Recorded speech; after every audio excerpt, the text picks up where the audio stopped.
What's up, everybody? My name's Breanna Sorensen, and I am joined by analysts Erick, Richardson, and Mario Fleurima here for another episode of ThinkFirst, where we're talking all things basketball. How's it going, you guys? Hey, what's up? Great. Doing good. All right, so now let's talk about first this Lakers and Portland series, you guys. So now LeBron showed up this game. He had 38 points and 12 rebounds. But these last two games, you guys, he wasn't quite cutting it. He wasn't hitting many shots. But Anthony Davis, on the other hand, really made up for that. So do you guys think, like in today's game, early in the first half, Anthony Davis wasn't hitting, LeBron was, but the Trailblazers were up there, like they were leading for a while. So do you guys think it takes both Anthony Davis and LeBron to not only win this series, but keep going forward for the finals? I'll let you go first, Mario. I mean, most definitely. I mean, if AD doesn't show up, they're going to lose. If LeBron doesn't show up, they're going to lose. It's really pretty much a two-man race, you know what I mean? If Kyle Kuzma has a great game, Caruso, the other little key pieces, if they have a great game, maybe they can get away with a game or something. But to win it all, they need both of those guys to play fantastic, all-star, superstar level. I have to say something about the Portland Trailblazers because I know – Still taking bets? Okay. Oh, man, he's in the hole, y'all. Listen. I hope you guys were commenting some bets on that. I'm not going to put the whole blame on the Portland. I'm going to put a lot of blame on the coach. Melo was hot in the third quarter. He scored 12 straight, and they took the man out. Okay? Yeah. Now, Damian Lillard wasn't going. CJ McCollum wasn't going. Melo had the hot hand, and the coach took him out with 3 minutes left, and he was hot. And I was like, I believe they were down 3 at the time. I was like, that's a gamble, though, with Melo. That's a gamble. I ain't gonna lie, because 12 points. But when he's on a hot streak, Melo doesn't, But that could have went south also, though. At his age, okay, he could have started missing shots, and then Melo's going to want the ball every time. It's 50-50 chance on that one. He scored 12 straight, Eric. He was doing his thing. You telling me somebody's in the game, a Hall of Famer, he was off the first 2 quarters. Yeah. He finally gets hot. You're going to take him out the game? That's what you're trying to tell me as a coach? You're going to take him out the game? And especially you don't got CJ going. CJ wasn't going at the time. Damian Lillard wasn't going at the time. Yeah. They were feeding Melo the ball, and you take him out. And then they were only down by 3 at the time. And I was like, what is this coach doing? And then on top of that, they had Gary Trent Jr. guarding LeBron, and he's cooking him. Every possession, he's cooking him. Yeah. And I'm looking at the coach, and I'm like, are you going to make an adjustment? Are you going to put Melo on him? Because Melo was doing pretty good on him. And I was like, why are you putting a 6'5" guard on a 6'8" I mean, LeBron? to his defense, Gary Trent was kind of being a nuisance, like in the first 2 games. He was stealing it from him. I ain't gonna lie, LeBron's had a lot of turnovers, bro. LeBron had 8 turnovers today. Last game, he had 6. This is the thing, bro. People are gonna have to disrupt LeBron. Nobody gonna shut LeBron down. Even Melo, nobody can really guard LeBron, bro. They can do a little bit to slow him down. And Trent, he forced some turnovers. He got his hands in there a few times. My point is, as soon as LeBron goes to the post, they bring the double. When they bring the double, that's what LeBron wants to do. He passes. Yeah. So I'm like, you can't let if you're gonna let LeBron go off, let LeBron go off. You can't let LeBron, AD, and the whole team go off. That's my point. I'm like, well, first half it was just Braun because AD, he really didn't start scoring to that third quarter. Yeah, but still, don't. If it's me, I wouldn't put Gary Trent. I would play somebody like Mario Hezonja, or somebody, a bigger guard that can guard him. You know what I mean? But Trent ain't do a bad job, bro. I feel like he did what he was supposed to do. Once he got that deep in the post, they could have switched it, and I would have shot like Melo at him more often than Trent. I get what you're saying because Melo, he can contain LeBron a little bit better. Yeah, and they're I feel like every series calls for a different calling. I feel like this series is not Gary Trent's series. I think he shouldn't play as much. I think down the road he will because they're gonna need more scoring from him. But I feel like I feel like they don't need us. The road ends here. The highway, the exit is coming. I don't think they need to play Gary Trent this series. I think they need to play more Whiteside for more rebounds because they're getting killed on the boards. But Whiteside is lazy, bro. He's a good defender. He'll block shots. But when it comes to rebounding, Dwight will come in there. JaVale will come in there. AD. It's a party, bro. 55. rebounding, 38 to 55. They got killed on the boards. I'm All like, right, you guys. and I'm going to stop you around there. We'll talk more about this. Oh my God! I haven't even given my take on LeBron. I know, that's what I'm saying. We're already a few minutes into it.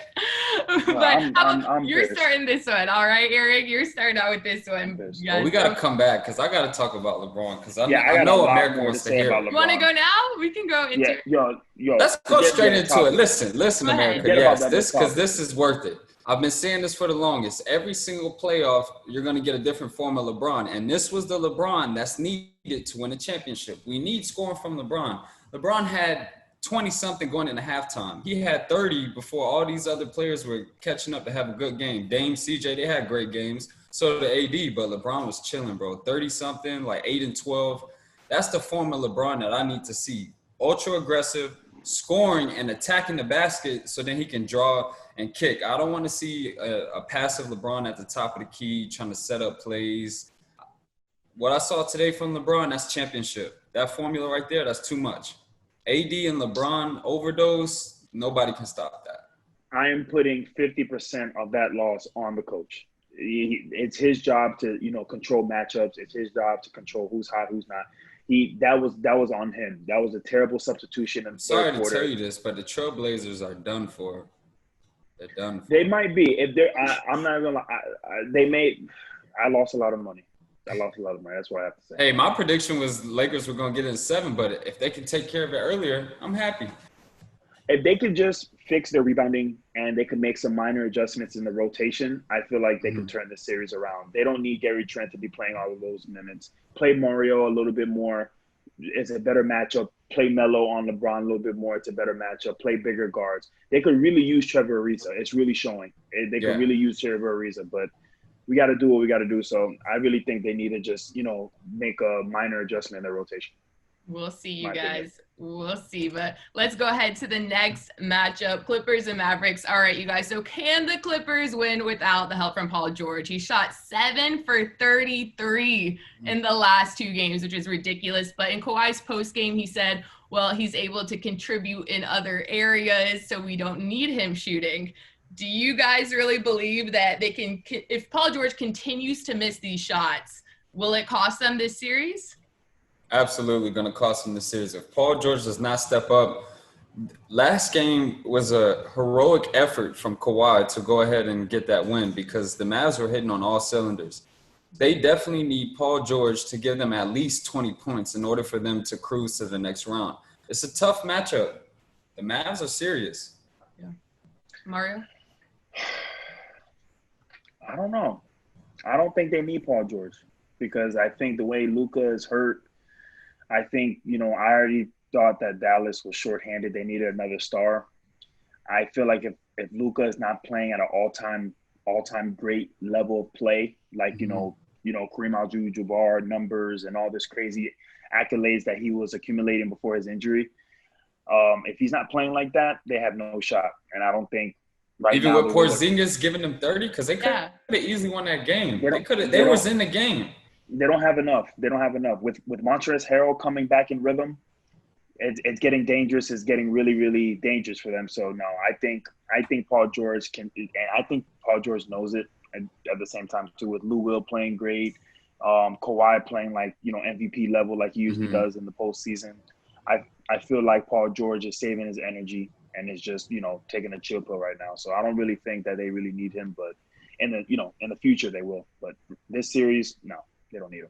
Kawhi's averaging 33 points right now and 10 rebounds. So he better not if he has an off game anytime. Exactly. If Kawhi, that's what I mean. If Kawhi has a single off game, it's over. Well, that's just the way the league is set up right now. You need both of your superstars to produce at a high level, especially in the playoffs.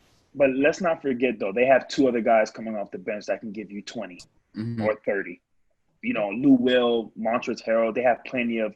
And the Morris, one of the Morris twins, he's another guy that can get you 20 any given night. They really don't need Paul George to really be Paul George. But I think when it comes down to it, against the Lakers or when they really need him most, I think he'll step up. All right. Well, hopefully that he can get there. We'll see. But all right, you guys. So also with the last game, the Clippers and Mavs had a little little feistiness between them. So Luka Doncic told first Montrezl Harrell, ignore me, y'all. It's a long night. Montrezl Harrell, and he told him that to stop flopping.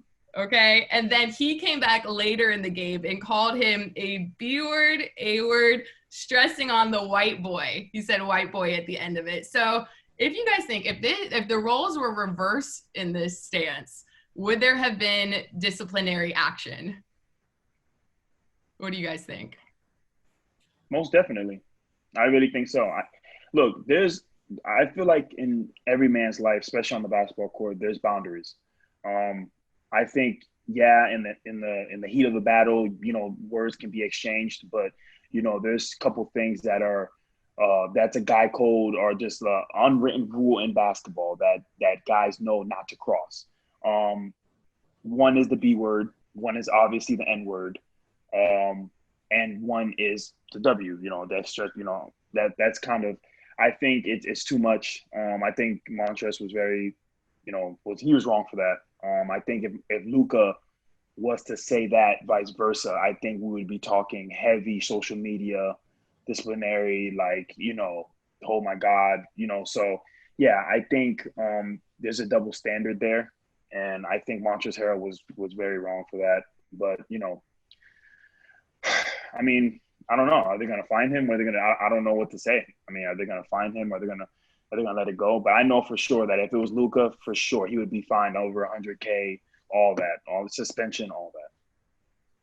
Yeah, absolutely. If the roles were reversed and it was Luka who said that, I don't think that Luka would say the N word, but if he would have said black boy, how Montrezl said white boy, things would have got definitely hot on social media and the news. This would have blown up like crazy. But I would say this: Montrezl was in the wrong. He was definitely in the heat of the battle. They were exchanging words. He was feeling aggressive, and these words happen to come out. I don't condone it. I don't think it's acceptable, but it's common. You go on the court and you're hooping, and there happens to be a white boy on the court. People gonna say that. You know what I'm saying? Especially if it's getting choppy. But it wasn't the right choice of words. So, especially in today's day and age, things just got to do better. Well, we also got to understand what type of person Montrezl Harrell, he is. He's a rough rider. We know how it is. He comes straight from the hood. Exactly. That's why I know his intent. I know that he wasn't. Yeah, he's trying to take Luka's heart. And you can see it. Matter of fact, the whole Clippers organization is trying to take Luka's heart from the jump ball from the first game, tripping him, fouling him. They're playing rough, and they're trying to take his heart, him and Porzingis. And I think this is Luka's first experience in this type of environment. Exactly. Going against some, dogs, junkyard dogs. And I feel like, in the long run, this is going to benefit Luka. But, this is the fire, man. This is the playoffs. Yeah. This is what it is. This is exactly. This is not European basketball. This is not where, everybody looks like you or different. No, this is, the NBA is predominantly 95% African-American, So if you want to be considered one of the greats and you want to be up there with the talks of the Michaels and the LeBrons and stuff like that, these are the type of controversies. And I'm pretty sure that great players like Larry Bird heard the same thing. It's just what happens on the court. Exactly. So want to be great, got to take it.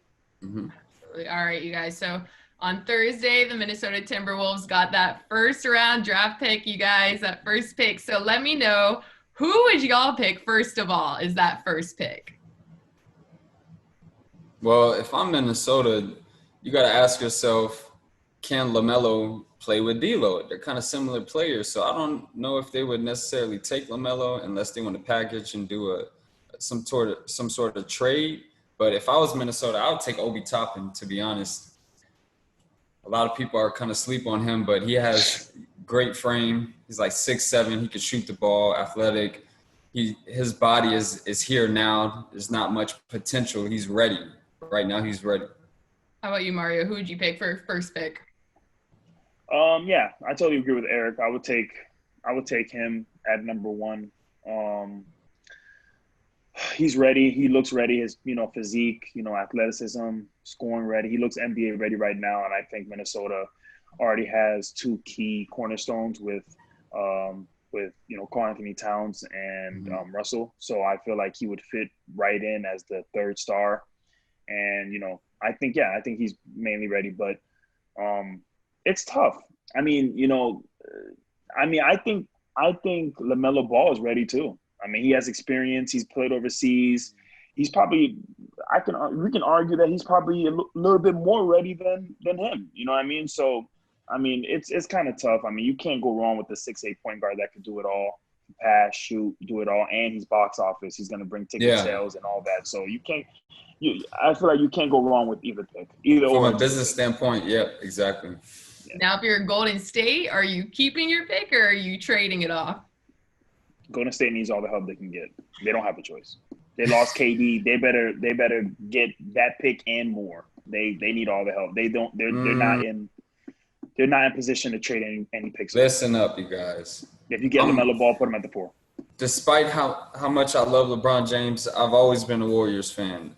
Okay, and I'm happy that this happened. We won back-to-back championships. Then we tanked. We lost. And now we're getting a good draft pick. This draft pick is just a pawn. We're using this to get another asset.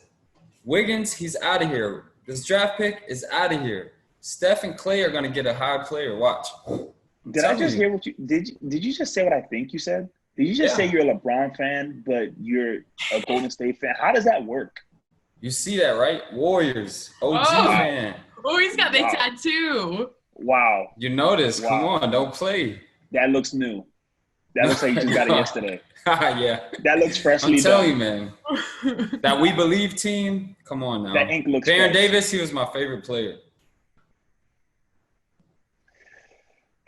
They're not keeping the pick. The Warriors are shipping him out. I guarantee. Eric, I'll put my life on it. You can't be a LeBron James I'll put my life on it. Yes, I Warriors can. Fan. That does not work. That does not work.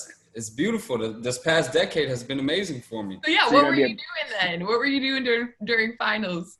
Enjoying. That's what I was doing. Wearing both jerseys? Yeah, that's what I mean. Yeah. You got like one of those half and half jerseys? Listen, either way, I'm good. LeBron wins. The Warriors win. I'm happy. You were not a Warriors fan. Yes, you were a Warriors fan in 2009? Yes. I've always been a Warriors fan. You were a Warriors fan in 2009, Eric? I'm going to pull up screenshots from Facebook. Yes. Eric, I was on Steph. I like the Warriors before they had Stephen Curry, when they had Baron Davis, when they had Jason Richardson. My last name is Richardson. That's what drew me to the Warriors. Monte Ellis. Come on now. Who was the big man? Who was the big man for Golden State Warriors in 2009? Who was the big man? Who was the big man? Who was the big man? What was the big man's name? What's the big man? What's the big man? He was the European. Andres, his last name okay, was something. Okay. Yeah, exactly. You know what I'm talking about. Okay. Eric was ready for you know Azubuike? Have you heard of Azubuike? You know Azubuike? Yeah, I heard of him. Exactly. Okay. Come on. Okay, you know your stuff. Quentin Richardson, they had 2 Richardsons on their team. That brought me to the Warriors. All right, you guys. All right. So that is it for this episode of Think First. So make sure you all go like, comment, subscribe, all of the above. Mario, you still taking those bets? No. No. All right, y'all. No more bets. We're done with that. But, all right. I'm gonna say this before we go. I'm sorry. I'm gonna say this. One more game. I got to see one more game. If they can make some minor adjustments, they can get some more boards. The bets are still on. One more. Wait, one more game. Playoffs are all about adjustments. So the bets are on right now. Yes, it's still on. I ain't no punk.